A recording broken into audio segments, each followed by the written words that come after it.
अस्सलामुअलैकुम, आप देख रहे हैं प्रोग्राम खबर ये है। मैं हूँ शाजिया ज़िशान। प्रोग्राम में मेरे साथ हैं सईद काजी और इस्लामाबाद से हमारे साथ हैं रऊफ क्लासरा। नाजरीन, आज 8 अक्टूबर 2005 के ज़लज़ले को 8 साल मुकम्मल हो गए हैं। इन 8 सालों में उस वक्त के ज़लज़ला मुतासरीन अपनी नॉर्मल ज़िंदगियों में उन सहूलियात के साथ वापस ही नहीं जा पाए और इसकी वजह मुतासरीन तक इमदाद का ना पहुँचना है। यहाँ सवाल यह है कि 6.5 मिलियन डॉलर की जो गैर मुल्की इमदाद थी, अगर ये मुतासरीन तक नहीं पहुँची तो ये कहाँ गई? मुतासरीन की बहाली तामीर नौ के लिए कायम किया जाने वाला इदारा एरा ने अरबों डॉलर्स आखिर फंड्स कहाँ लगा दिए, कहाँ गए ये पैसे मुतासरीन तक अगर नहीं पहुँचे? आज हम इस पर बात करेंगे। साथ ही हम बात करेंगे कि नादरा ने कराची में कौमी असम्बली के हल्का 256 NA में वोटिंग के अमल का पोल खोल दिया है। इस हल्के में 67 पोलिंग स्टेशन में डाले गए 84,448 में से 77,642 वोटों को जाली करार दे दिया है। याद रहे कि इस हल्के से MQM के उम्मीदवार इकबाल मोहम्मद अली कामयाब हुए थे। तो क्या नादरा के इस इंकशाफ के बाद PTI यहां पर दोबारा इलेक्शन का मुतालिबा करेगी? इस पर आज हम बात करेंगे। कराची से हम अपनी नुमाइंदा किरण खान से भी बात करेंगे। MQM का इस पर क्या मौक़िफ़ है ये जानेंगे। दो बड़ी अहम खबरें प्रोग्राम में आगे चल के डिस्कस करेंगे, लेकिन इसके साथ क्लासर साहब और काजी साहब की अहम खबरें भी हैं हमारे पास जो आपके साथ शेयर करेंगे। जी काजी साहब।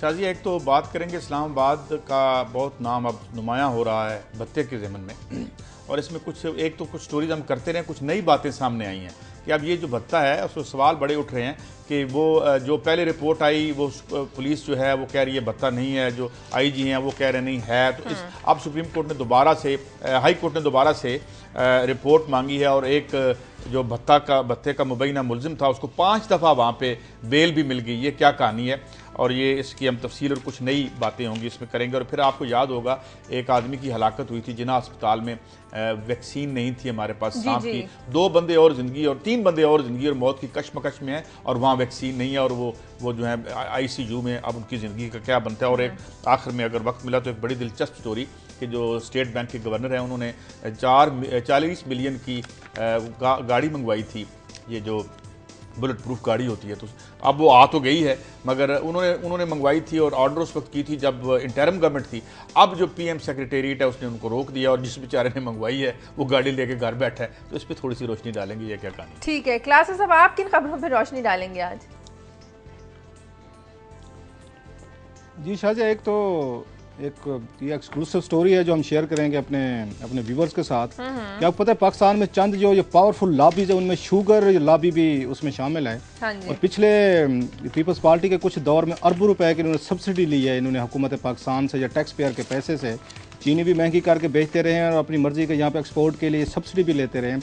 उसकी डिटेल बताएंगे। और अब बाकायदा इन्होंने थ्रेट किया है शुगर लॉबी ने हुकूमत पाकिस्तान को, और उस थ्रेट के आगे झुक गई है यहाँ पे हुकूमत कि अगर आपने हमें ये मज़ीद सब्सिडी ना दी तो हमने किसानों का जो 2 अरब रुपए के करीब हमने पैसा देना है वो नहीं देंगे। तो 2 अरब रुपए की पेमेंट करने के बदले में अभी उनको पहली किस्त के तौर पर कितने करोड़ रुपए उनको ये फाइनेंस मिनिस्ट्री ने जारी किए हैं, उनको अलाउ किए हैं, वो बड़ी आपको अंदर की कहानी सुनाएंगे। और TCP क्यों इनकी वजह से दिवालिया होने के करीब आ गई है, ये शुगर मिल्स मालकान की वजह से। हुकूमत को कैसे धमकियां, हुकूमत वालों की तो अपनी शुगर मिल्स हैं। क्लासरा साहब आगे चल के इस पे बात करें। इसी पे बस ये आपने शाजिया, अल्लाह भला करे आपकी आवाज़ मक्के और मदीने, आपने असल पॉइंट इसमें से पिक कर लिया है कि इसके पीछे कौन लोग बैठे हैं और कौन कौन पावरफुल लोग हैं जो हुकूमत भी चला रहे हैं, मिलें भी चला रहे हैं। वो बड़ी इंटरेस्टिंग आपको कन्फ्लिक्ट ऑफ इंटरेस्ट जो है वो बताएंगे।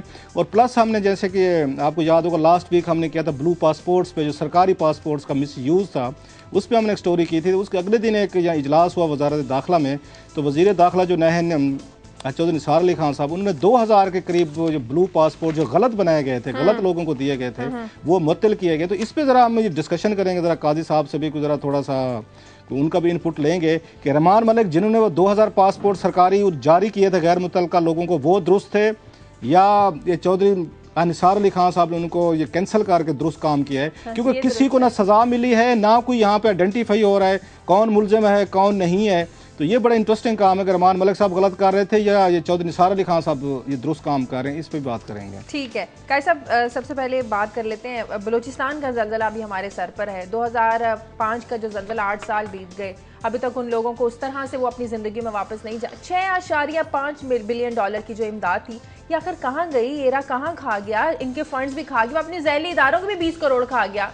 तो लोगों तक तो कुछ पहुंचा नहीं। जो मैं देख रहा था फिगर्स, ये तकरीबन 30,000 मुरब्बा किलोमीटर का एरिया था जिस पे ये ज़लज़ला आया था, 7.8 के करीब था, और इसमें सिर्फ जो स्कूल तबाह हुए थे वो 2800 हैं, और मैं आज फिगर्स देख रहा था कि जो अब तक बन सके हैं वो सिर्फ 1200 स्कूल हैं। इसके अलावा अगर आप देखें तो एक Balakot city, new Balakot city बनना था, वो सिर्फ 19% तक बन सका है।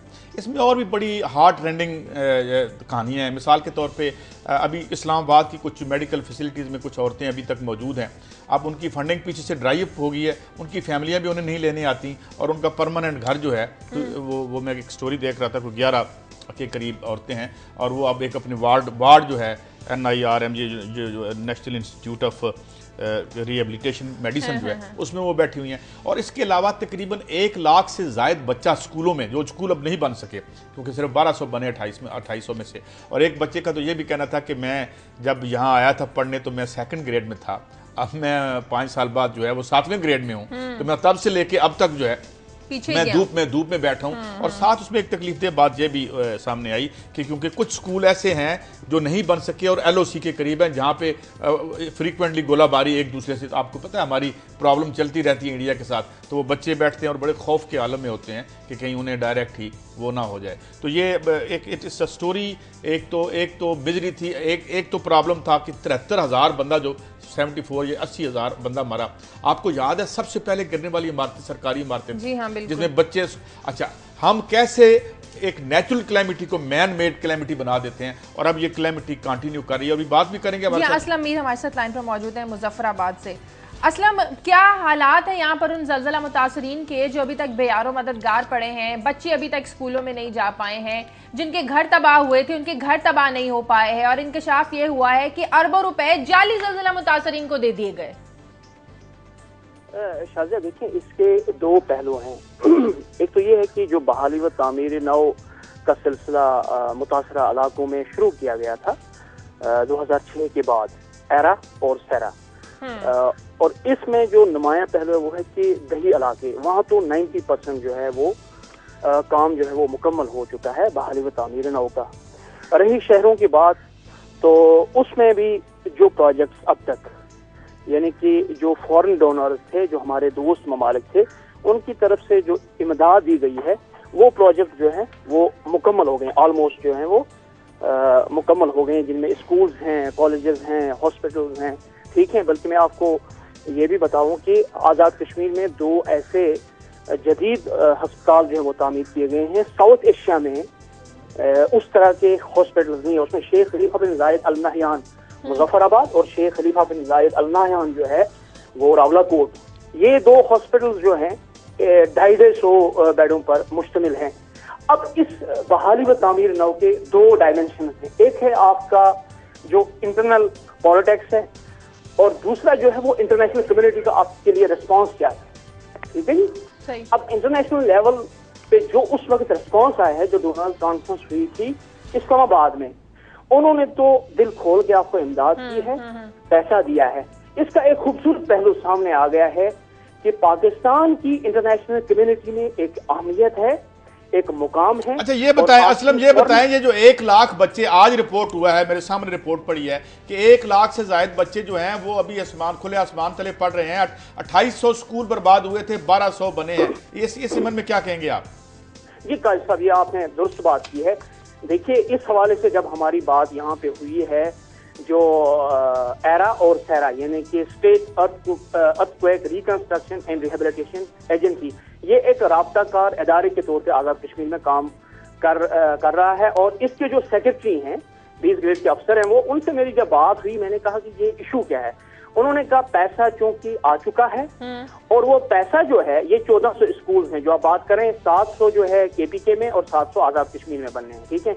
उन्होंने कहा पैसा जो है वो आ चुका है, डोनर्स ने इमदाद की है, और जिन्होंने कैश में देना था उन्होंने भी पैसा, अब ये फाइनेंस डिवीजन के पास है, ये पैसा उन्होंने रिलीज करना है। लेकिन 8 सालों बाद अभी रिलीज नहीं हुआ, लेकिन ये पैसा कहाँ गया? इसमें घपलों और बदउनवानियों, करप्शन की क्या कहानी है? मुझे ब्रेक लेनी है, ब्रेक के बाद आकर हम क्लासेस आपसे इस पर डिस्कस करेंगे। बहुत शुक्रिया असलम मीर आपका। नाज़रीन, टेक अ ब्रेक, ब्रेक के बाद आकर बात करते हैं।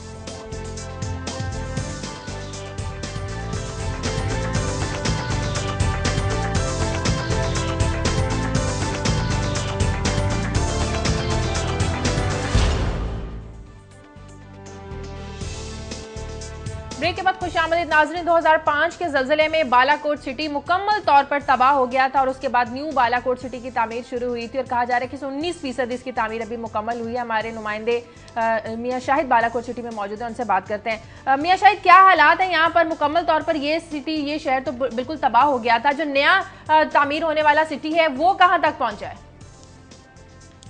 शाजिया, ना तो हालात यहाँ के अच्छे हैं और ना ही न्यू बालाकोट सिटी के हालात अच्छे हैं, क्योंकि यहाँ पर आपको नज़र आ रहा होगा इस कैमरे में कि वो शहर जो बिल्कुल 8 अक्टूबर 2005 को मिलियामेट हो गया था, यहाँ अभी तक 8 साल गुजर चुके हैं। वही जो है वो शेल्टर लगे हुए हैं, कोई मकान अभी तक अपनी असली हालत में मौजूद नहीं है। अगर न्यू बालाकोट सिटी की बात की जाए तो 2010 में हम यहाँ पर जब आए थे तो उस वक्त भी वहाँ पर धूल उड़ रही थी, इस वक्त भी वहाँ पर वही हालात हैं। मैं अपनी ज़बान से क्या बताऊँ, यहाँ पर जो मौजूद हैं लोग जिनके लिए वो सिटी बनाया गया था उन्हीं से बात कर लेते हैं। बालाकोट सिटी में आप लोगों को यहाँ से शिफ्ट करना था, क्या वहाँ पर आप लोगों की तामीर हो चुकी? आप लोगों कुछ भी नहीं हुआ जी, अभी तक 8 साल गुजर गए। 8 साल मतलब गुजर बड़ा अरसा है। इस अरसे में आप यकीन करें हमें यही गोलियां दी जा रही हैं। आज आपको प्लाट अलाटमेंट हो रहे हैं, मकसद आज आपको हम शिफ्ट कर रहे हैं, ये बना रहे हैं, रोड का काम शुरू हुई है, कुछ भी नहीं है। मशीनरी को जंग लगा हुआ है, उधर पड़ी है। एक रोड पे उन्होंने काम शुरू किया हुआ है, वो रोड जो है शरा रेशम के साथ वो मिला रहे हैं, शॉर्टकट है। और वो बोर्ड लगा हुआ है सिटी का। हमें मतलब 8 साल के अंदर ये शेल्टर, ये सऊदी वालों की हमारे साथ एक बहुत बड़ी कॉपरेट है।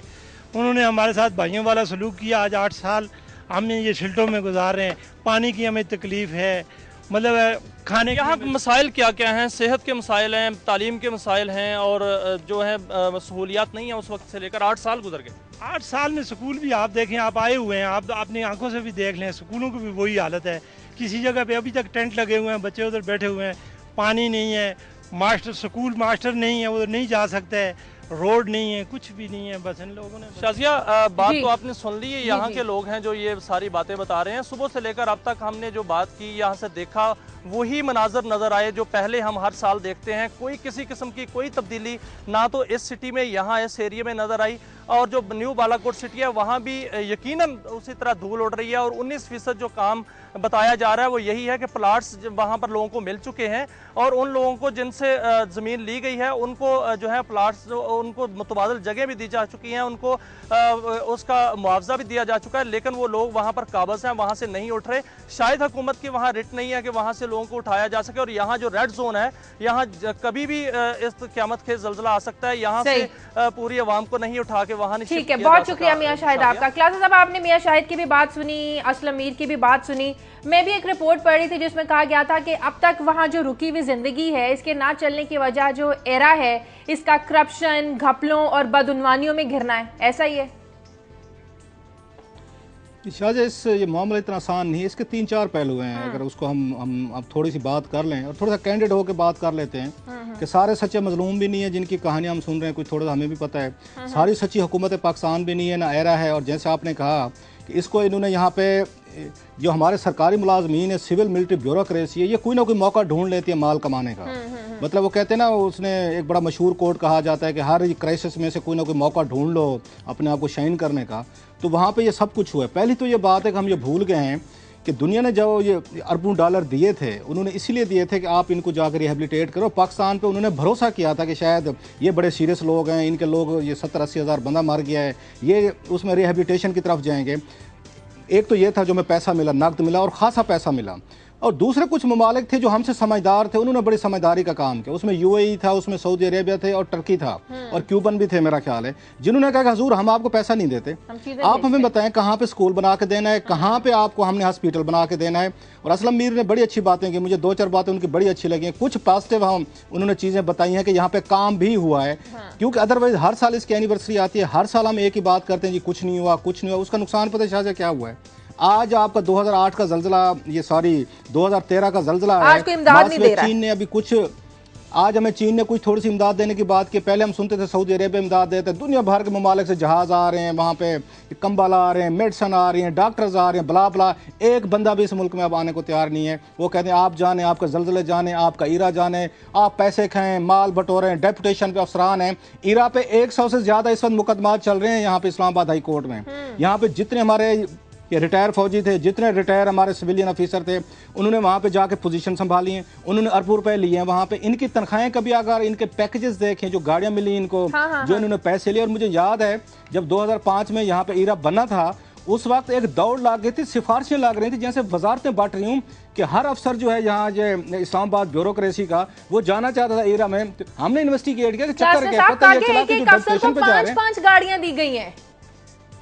5 गाड़ियों के अलावा इनको जो सैलरीज थी और जो डेपुटेशन अलाउंसेस मिल रहे थे, they were running into millions of रुपए। अभी भी आप चले जाएं, हमारे 70-80% से ज़्यादा हमारे फौजी भाई बैठे हुए हैं, उनके आप उनके पैकेजेस देखें, उनकी गाड़ियां देखें, उनके साथ जो स्टाफ मिला है वो देखें, और ऐसी ऐसी कहानियां सुनने को आई। आप कभी ऑडिटर जनरल पाकिस्तान के रिपोर्ट्स उठा के देख लें तो आपको पता चल गया था कि जो आपने लोगों को रिहेबिलिटेशन के लिए ये एक सफ़ेद हाथी पाल लिया था, आप और सफ़ेद हाथी ने इस मुल्क के साथ क्या किया है। एक चीज़, दूसरी चीज़ ये है जो हमारे मुतासरीन से भी मेरी थोड़ी सी ये गुजारिश है कि हैबिट सी बन गई है कि इनको याद होगा नकद पैसे दिए गए थे, क्योंकि हम भूल जाते हैं। इनको बाकायदा नकदियाँ दी गई थी कि दोबारा रिहेबिलिटेशन की तरफ खुद भी कुछ ना कुछ करें। ये इल्ज़ाम भी इन पर लगते रहे। जब उनसे हमारी बात होती थी अर्थक्वेक या रिहेबिलिटेशन अथॉरिटी से, वो कहते थे खुद ये घर बनाना नहीं चाहते, हर दफ़ा ये घर दिखा के कहते हैं हमारा कुछ नहीं बना, हमें मजीद पैसे दिए जाएं। अब इसको मॉनिटर किसने करना था, किसने कोऑर्डिनेशन करनी थी, किसने इन मुतासरीन को समझाना था, कहां से आ जाते हैं, उनको अरबों रुपए दे दिए कि वो कौन लोग होते हैं, वो कहां से उठ के आ जाते हैं कि इनके अपने नवाजने वाले लोग होते हैं, कहां से दूसरे शहरों से आ जाते हैं, उनको पैसे कैसे बांट दिए जाते हैं। ये वैसे कब्जा ग्रुप टाइप हैं, ये हर जगह ये एक क्लास पैदा हो जाती है जो अपॉर्चुनिटी देखते ही कोई ना कोई अपने को रजिस्टर करवा लेगी, 10 दफ़ा रजिस्टर करवाएगी, एक दफ़ा एक कैंप पे करवाएगी, दूसरी जगह दूसरे उस पर कैंप पे कराएगी। एक चीज़ मान लें, मैं ये अपने दोस्तों में आजकल बड़ी अनपॉपुलर बात करता हूँ, बड़ी तनकीद भी मुझे सुननी पड़ती है दोस्तों से बाज़ दफ़ा। मैं जहाँ पर ये चाइना और वहाँ टर्की से होके आया हूँ, 2 विजिट जो मैंने किए हैं, मैं इस नतीजे पर पहुँच चुका हूँ कि हम दुनिया की नाअहल तरीन कौम है। जो अच्छी कौमें होती हैं उन्होंने 60-70 सालों में अपने आप को कहाँ ले गए। हम अभी तक हमसे 4 घर नहीं बन सके, 6 स्कूल नहीं बन सके, अभी तक हम फैसला कर रहे हैं। आपको 8 साल गुजर गए हैं, इस मुल्क में जो अरबों डॉलर आए थे वो कहाँ गए हैं, किधर गए हैं, और किसी को कोई पता नहीं है। Still we are debating. दुनिया के जो अजीम शहर बने थे, मिसाल के तौर पे न्यूयॉर्क बना, अभी रिसेंट हिस्ट्री में बड़ी जो कंस्ट्रक्शन हुई वो सोवियत यूनियन में हुई थी, 5 करोड़ फ्लैट बनाए थे उन्होंने, घर बने थे, ये इमदाद से बनाए थे इन्होंने। ये इमदाद से नहीं बनते। जब आप यहां से अरबों डॉलर, पहले ही आपका कल्चर, आपका निज़ाम इस तरह डिजाइंड है। अभी कल आप स्टोरी कर रहे थे, जब मैं जरा साहिब फराज था, मगर मैं देख रहा था कि वो ये पैसे बिलियंस ऑफ रुपीज, कोई कहता है 500 बिलियन डॉलर हमारा बाहर पड़ा है, कोई कहता है 1000 बिलियन पड़ा है, कोई कहता है 200 बिलियन डॉलर पड़ा हुआ है। ये इमदाद से नहीं बनते। जब आप देखें यहाँ पे कोई पैसे की कमी है, यहाँ पे किसी चीज की क्या, हमें यहाँ पे मैं 25-30 बंदे ऐसे निकाल सकता हूँ जो आपके जो फॉरेन एक्सचेंज रिजर्व्स हैं उनसे कई गुना ज्यादा उनके पास जाती पैसे और नाजायज हैं। जायज भी होंगे लोगों के पास, मैं ये नहीं कहता, मगर अक्सरियत के पास नाजायज है। पैसे हैं मगर इस मुल्क के अवाम के लिए पैसे नहीं है। जो इस मुल्क के पैसे पैदा करते हैं, जो अशिया व खिदमात पैदा करते हैं अपनी मेहनत से, जमीन में, फैक्ट्रियों में, खेतों में जाके, वो जब मर रहे, सामने अभी रोना आ रहा था देख के उस किसान की बात सुन के, बालाकोट से जो अलग खड़ा था कि जी आके देख ले, हम तो अभी तक टेंटों में बैठे हुए हैं। तो इमदादों से शहर नहीं बनते, पैसे जो कौमें हैं वो। साहब मैं आपकी थोड़ी सी बात काट रहा हूँ सर। जो हम जब आवाम का रोना रोते हैं ना, जो हम ऑन ग्राउंड सिचुएशन देखते हैं वो इससे बड़ी खौफनाक है। जहाँ पे सिविल मिलिट्री ब्यूरोक्रेसी यहाँ पे ये डट के लूट मार करती है, अपने पक्ष प्रिविलेज लेती है, आवाम भी उससे कम नहीं है, हम भी उसी तरह के हैं। ये नहीं है कि हम फरिश्ते बैठे हुए हैं और जो हमारे रूलर्स हैं वो बेचारे करप्ट हैं या वो हमारा माल खा रहे हैं और वो कुछ नहीं कर रहे।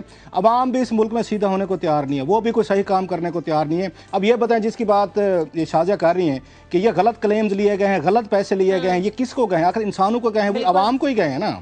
अब आपको ये आसमान से कोई फरिश्ते तो नहीं उतरे थे। साहब, जब आपकी टॉप करप्ट हो, जहां पे रोजगार का कोई तरीका ना हो, चोरी चकारी के अलावा रोटी खाने का आप कोई रास्ता ना छोड़ें, दिन में अगर जो यूथ है आपकी 25 लाख बच्चा हर साल जॉब मार्केट में आए और जॉब ये हो कि वो मोबाइल छीन के चला जाए, तो उसके बाद आवाम भी क्रिमिनलाइज हो जाती है, लंपनाइज हो जाती है।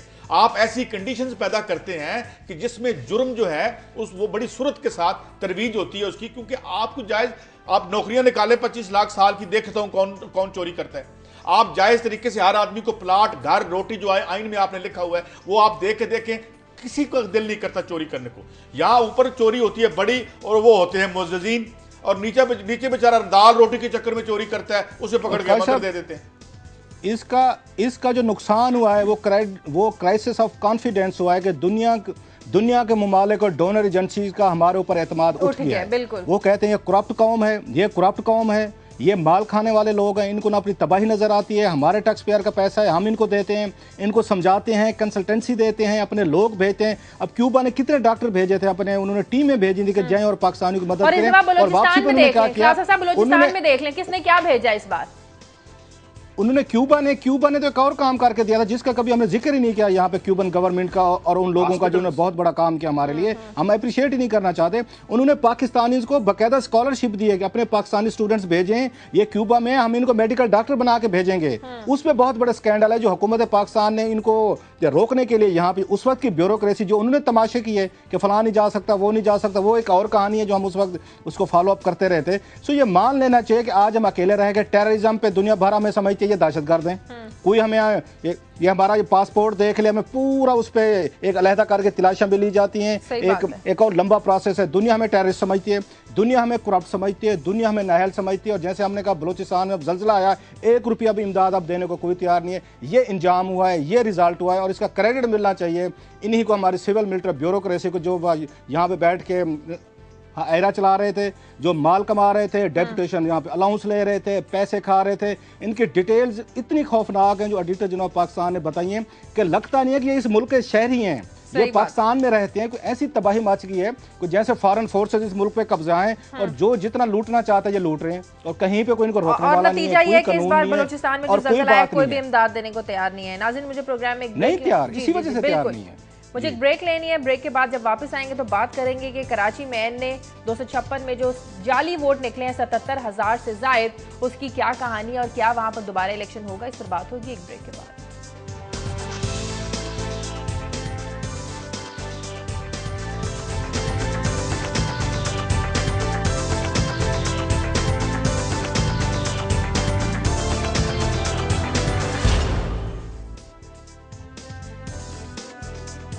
ब्रेक के बाद खुशामदीद नाज़रीन। कराची के हल्के एनए 256 में 77,000 से जायद जाली वोट डाले गए, ये नादरा ने इंकशाफ किया है। अपनी रिपोर्ट उन्होंने इलेक्शन ट्रिब्यूनल को भिजवा दी है। इस पर एमक्यूएम का क्या मौक़िफ़ है, इलेक्शन ट्रिब्यूनल नेक्स्ट क्या स्टेप ले सकती है, हमारे नुमाइंदे लियाकत राना कराची से हमारे साथ टेलीफोन लाइन पर मौजूद है, उनसे बात करते हैं। लियाकत, क्या खबरें आ रही हैं, इलेक्शन ट्रिब्यूनल नेक्स्ट क्या करेगी, क्या इस हल्के में इलेक्शन दोबारा होंगे, एमक्यूएम इस पर क्या कहती है, क्या बताएंगे आप? देखें शादिया, ये कराची से कौमी असम्बली का दूसरा हल्का है जहां इलेक्शन ट्रिब्यूनल की डायरेक्शन पर नादरा की तरफ से जो अंगूठों की तस्दीक की रिपोर्ट पेश की गई। पहले एनए 258 जहां पाकिस्तान मुस्लिम लीग नून के कैंडिडेट अब्दुल हकीम बलोच जीते थे, वहां उनके खिलाफ राजा रजाक जो कि पीपल्स पार्टी के कैंडिडेट थे, उन्होंने दरखास्त दी थी, तो उसमें भी जाली वोट कास्ट होने की तस्दीक हुई। जबकि एनए 256 जहां एमक्यूएम के इकबाल मोहम्मद अली भारी अक्सर से कामयाब हुए थे, 1,47,000 से ज्यादा उन्होंने वोट लिए थे, वो कामयाब हुए थे। यहाँ भी 77,000 से ज्यादा वोटों की तस्दीक हुई जो कि जाली कास्ट हुए। इलेक्शन ट्रिब्यूनल इस तमाम प्रोसीजर को कंप्लीट करके, जो प्रोसीडिंग है वो कंप्लीट करके इलेक्शन कमीशन को ये अपनी रिपोर्ट भिजवाएगा। इसमें वो अपनी तजावीज भी देगा, रीपोलिंग का भी ऑर्डर कर सकता है, तो वो तजवीज दे सकता है। और ये भी मुमकिन है कि जो, क्योंकि इसमें जुबैर खान जो कि पीटीआई के कैंडिडेट थे, उन्होंने सिर्फ 67 पोलिंग स्टेशन के जो रिजल्ट थे या जो वोट कास्ट हुए उसको चैलेंज किया था। तो बाकी जो 200 से ज्यादा पोलिंग स्टेशन टोटल इस हल्के में थे, तो ये भी मुमकिन है कि जो रिजल्ट है उसको सिर्फ ये चेक किया जाए कि कितने वोट जाली पड़े हुए हैं और दूसरे वोट कितने हैं, तो इसका तज्जिया करके इलेक्शन कमीशन ऑफ पाकिस्तान फैसला करेगा। बहुत शुक्रिया लियाकत राना। क्लास साहब, बहुत बड़ा सवालिया निशान नहीं है यहाँ पर इलेक्शन की कामयाबी पर, इलेक्शन की शफाफियत पर? जैसे शायद हम अभी ये इंस्टीट्यूशंस के डके की बात कर रहे थे कि सारी चीज़ें तबाह हो रही हैं over the period of time. हमने तो डार्विन की थ्योरी को भी गलत साबित कर दिया है कि इंसान ग्रो करता है और वक्त के साथ वो चीज़ें बेहतर होती हैं। ये ग्रोथ का जो कंसेप्ट है वो भी हमने गलत साबित किया। हमारे इदारे तो तबाही की तरफ जा रहे हैं। हम जिसको भी उठाएं, जो ईंट उठाएं, नीचे से कोई ना कोई आपको स्कैंडल मिल जाता है, नीचे से कोई ना कोई आपको घपला मिल जाता है। मुझे एक सवाल पूछना है, एक आपसे सवाल पूछना है, मुझे ये बताएं, ये जो हम कहते हैं जी बड़ी पीसफुल डेमोक्रेटिक ट्रांजिशन, ये क्या है? ये मीनिंगलेस या एम्प्टी वर्ड्स हैं? What is it? ये काश अब हमारे पास ऑप्शन नहीं है, ये मासिव है इसके कि जहाँ जहाँ गलतियाँ हो रही हैं, गलत चीज़ें हो रही हैं, उन पर दबाव रखा जाए, उनको ठीक करने की कोशिश की जाए। उस तरह के रेवोल्यूशन जैसे आप जिनका बड़ा आपने हमेशा जिक्र भी किया है, फोकस भी रखते हैं, हमने मिस्र में देखा है या दूसरे ममालिक में हमने देखा है जहाँ पे लोग बह रहे हैं, वायलेंस हुआ है, अभी भी वहाँ पे हम चीज़ें देख रहे हैं, ठीक नहीं हो रही।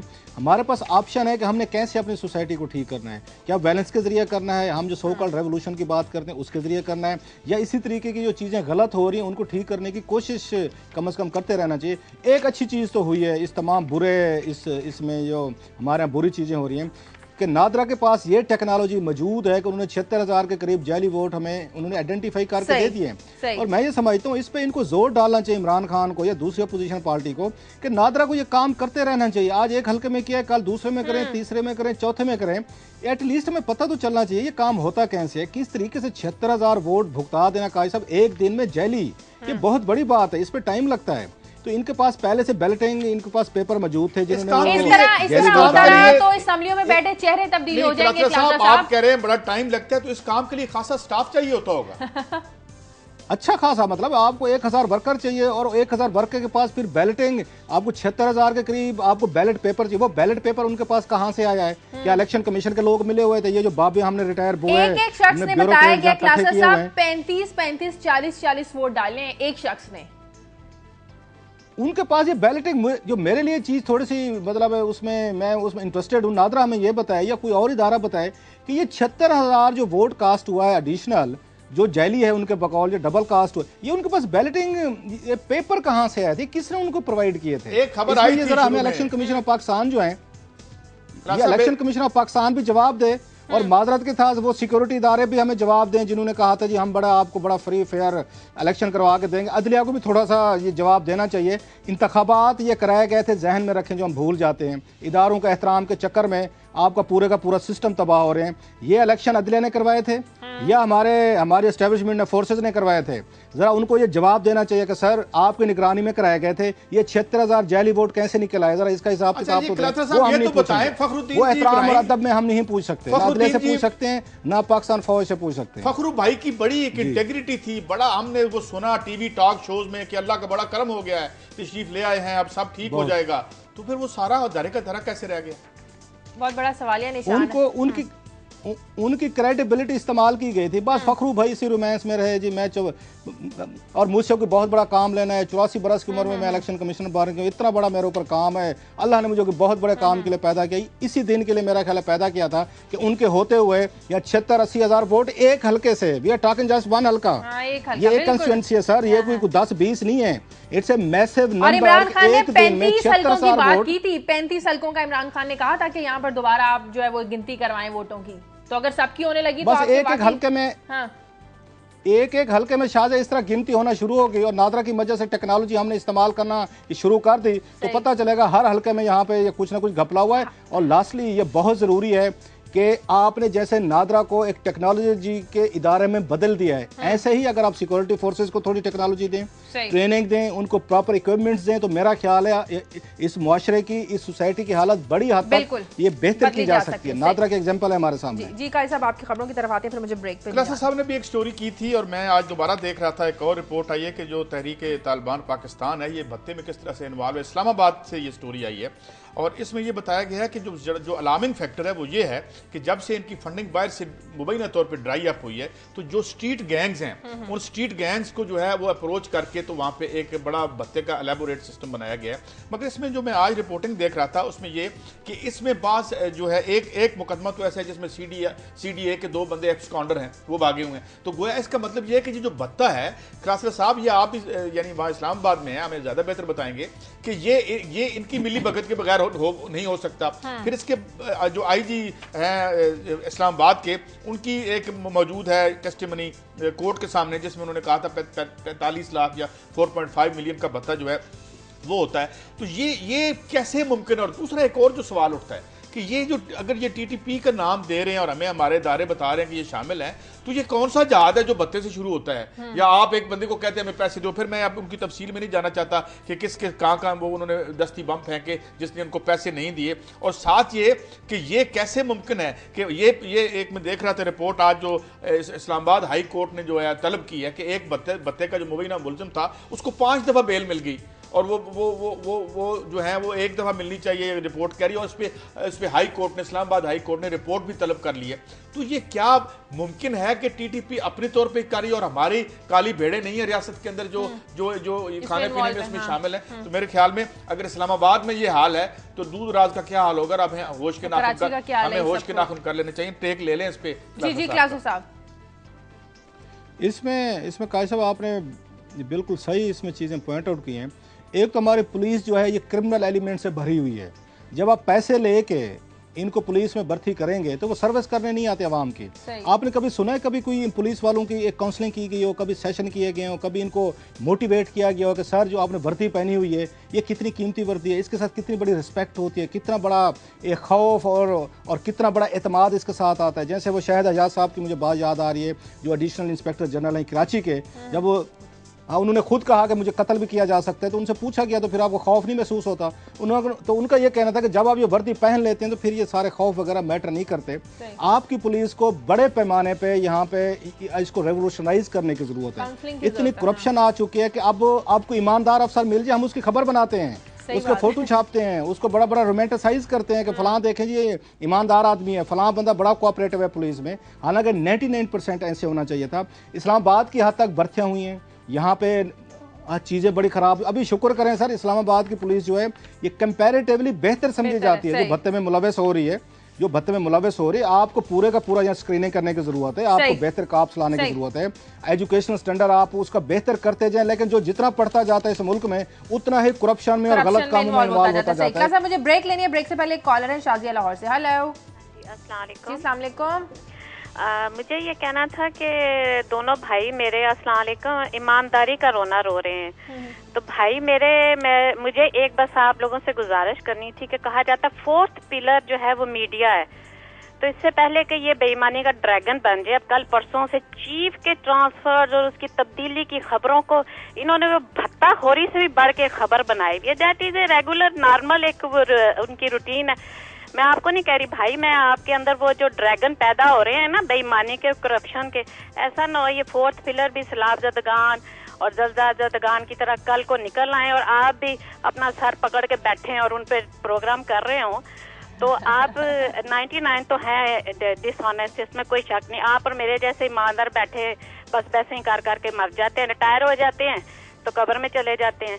तो आप अपने अंदर की भी भेड़े निकालें जो हर वक्त इतनी अवाम फ्रस्ट्रेटेड हो चुकी है मीडिया की गुफ्तगू से कि मैं आपको बता नहीं सकती। अल्लाह बहुत शुक्रिया शाजिया आपका। क्लास मुझे ब्रेक लेनी है, ब्रेक के बाद आकर इस पर बात करेंगे कि अपने अंदर से काली भेड़ों को कैसे खत्म किया जाए। ब्रेक के बाद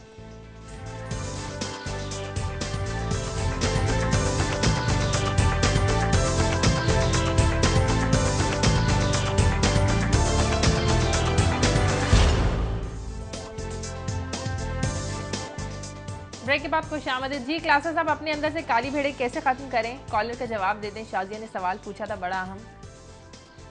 एक बात तो उन्होंने बड़ी अच्छी गुफ्तगू की और मेरा ख्याल इस तरह खुल के बात होनी चाहिए। हमने कभी दावा नहीं किया यहाँ बैठ के कि हम बड़े ईमानदार हैं। अभी भी बात हो रही थी मेरा ख्याल जब ज़लज़ला ज़दगान पे बात की, मैंने इंक्लूडिंग अपना कहा कि हम सबसे नाअहल और निकम्मे और करप्ट कौम है। एज ए कौम के तौर पर हम करप्ट हो चुके हैं, हमारा DNA शायद कहीं ना कोई मसाइल हमारे साथ पैदा हो चुके हैं। एक बात।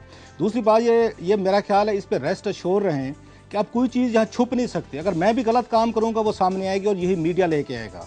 इसलिए ये कहना कि मीडिया शायद अपनी काली भेड़ें छुपाता है और उनको सामने नहीं लाता, मैं तो इसे नहीं एग्री करता। बहुत सारे स्कैंडल्स भी हैं, स्टोरीज भी हैं, उन पे शोज़ भी होते हैं। बाद शोज़ में मैं खुद भी शरीक होता रहा हूँ। अगर बाज़ दफ़ा उनसे मिस हो जाती हैं चीज़ें तो ये कहना कि शायद मीडिया अपने ऊपर बात नहीं करता, मेरा ख्याल विल ये बैक टू डिफ़र।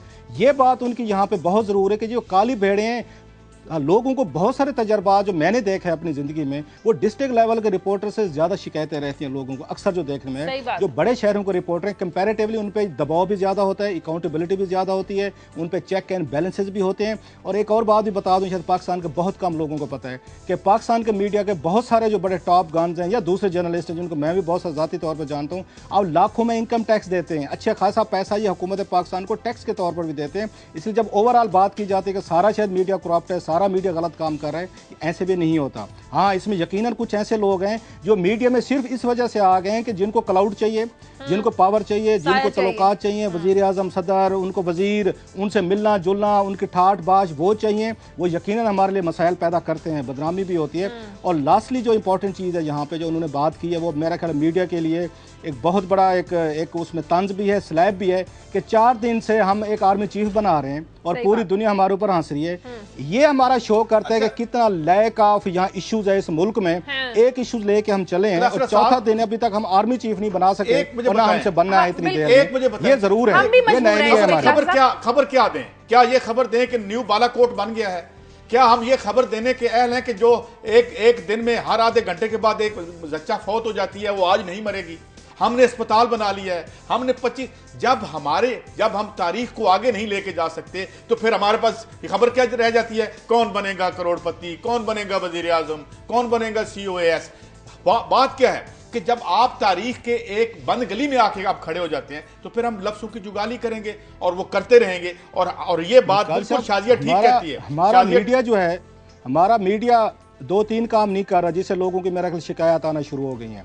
हम डॉक्यूमेंट्रीज की तरफ नहीं जा रहे। कितने टीवी ये चैनल्स हैं जो डॉक्यूमेंट्रीज बनाते हैं, बहुत कम है, उनके रेशो कम है। हफ्ते में एक दिखा देना काफी है, आपका ख्याल है? मतलब एक डॉक्यूमेंट, दुनिया भर में जितने बड़े चैनल्स हैं उनके मशहूर इस वजह से ज्यादा होते हैं, खबर तो देते ही हैं, ब्रेक करते हैं, साथ में डॉक्यूमेंट्रीज का कितने बड़े उनके पावरफुल होते हैं। जो मैं शाजिया की बात को सप्लीमेंट, हम इन्वेस्टिगेटिव स्टोरीज की तरफ नहीं जा रहे, हम इन्वेस्टिगेटिव स्टोरीज की तरफ नहीं जा रहे। हमने ब्रेकिंग न्यूज के कल्चर में लोग हमसे तंग आना शुरू हो गए, वो अपने घरों में बैठे हुए हैं, साम टाइम उनकी जिंदगियां जो है दूर। अब हमने लियारी ऑपरेशन दिखाया लाइव, पूरा दिन दिखाया एक दिन, ये टेलीविजन चैनल्स ने।